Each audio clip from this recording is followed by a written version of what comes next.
सच में ये बहुत बहुमूल्य सूत्र कहा है। इसे हृदय के बहुत कोने में संभाल के रख लेने जैसा है। करे कर्म वो हाथ में है, अभी है, यही है। फल को छोड़े, फल को छोड़ने का साहस दिखलाएं।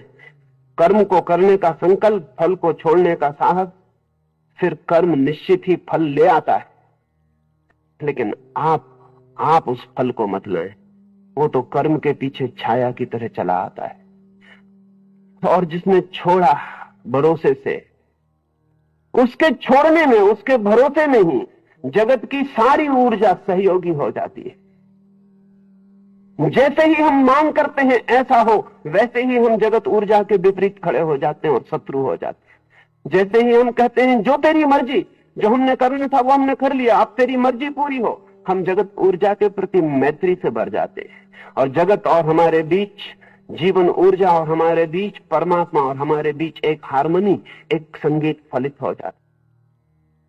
जैसे ही हमने कहा कि नहीं, किया भी मैंने, जो चाहता हूं वो हो भी, वैसे ही हम जगत के विपरीत खड़े हो गए। और जगत के विपरीत खड़े होकर सिवाय निराशा के, असफलता के कभी कुछ हाथ नहीं लगता है। इसलिए कर्म योगी के लिए कर्म ही अधिकार है, फल परमात्मा का प्रसाद है। कर्म का अधिकार है और फल की आकांक्षा व्यर्थ है, ऐसा कृष्ण कहते हैं तो ये मत समझ लेना कि फल मिलता नहीं। ऐसा भी मत समझ लेना कि फल का कोई मार्ग नहीं है। कर्म ही फल का मार्ग है। आकांक्षा, फल की आकांक्षा फल का मार्ग नहीं है। लेकिन कृष्ण जो कहते हैं उससे फल की अधिकतम, ऑप्टिमम संभावना है मिलने की, और हम जो करते हैं उससे फल के खोने की मैक्सिमम, अधिकतम संभावना है, और लघुतम, मिनिमम मिलने की संभावना है। जो फल की सारी ही चिंता छोड़ देता, अगर धर्म की भाषा में कहें तो कहना होगा परमात्मा उसके फल की चिंता कर लेता। असल में छोड़ने का भरोसा इतना बड़ा है, छोड़ने का संकल्प इतना बड़ा है, छोड़ने की श्रद्धा इतनी बड़ी कि अगर इतनी बड़ी श्रद्धा के लिए भी परमात्मा से कोई प्रत्युत्तर नहीं है तो फिर परमात्मा नहीं हो सकता है।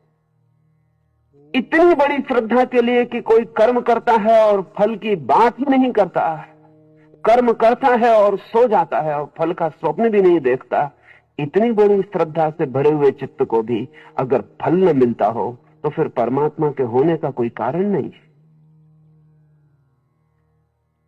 इतनी श्रद्धा से भरे चित्त के चारों ओर से समस्त शक्तियां दौड़ पड़ती, और जब आप फलाकांक्षा करते हैं तब आपको पता है आप अश्रद्धा कर रहे हैं। शायद इसको कभी सोचा ना हो कि फलाकांक्षा, अश्रद्धा, गहरी से गहरी अनास्था और गहरी से गहरी नास्तिकता है।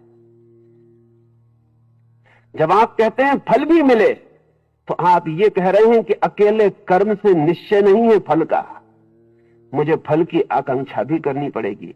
आप कहते हैं दो दो चार जोड़ता तो हूं, जुड़ के चार हो भी, इसका मतलब यह है कि दो दो चार जुड़ के चार होते हैं। ऐसे नियम की कोई भी श्रद्धा नहीं हो भी ना भी हो। जितना अश्रद्धालु चित्त है उतना फलातुर होता है, जितना श्रद्धा से परिपूर्ण चित्त है उतना फल को फेंक देता है। जाने समष्टि, जाने जगत, जाने विश्व की चेतना, मेरा काम पूरा हुआ, अब शेष काम उसका है। फल की आकांक्षा वही छोड़ सकता है जो इतना स्वयं के कर्म पर श्रद्धा से भरा है, और स्वभावतः जो इतनी श्रद्धा से भरा है उसका कर्म पूर्ण हो जाता, टोटल एक्ट। और जब कर्म पूर्ण होता है तो फल सुनिश्चित है।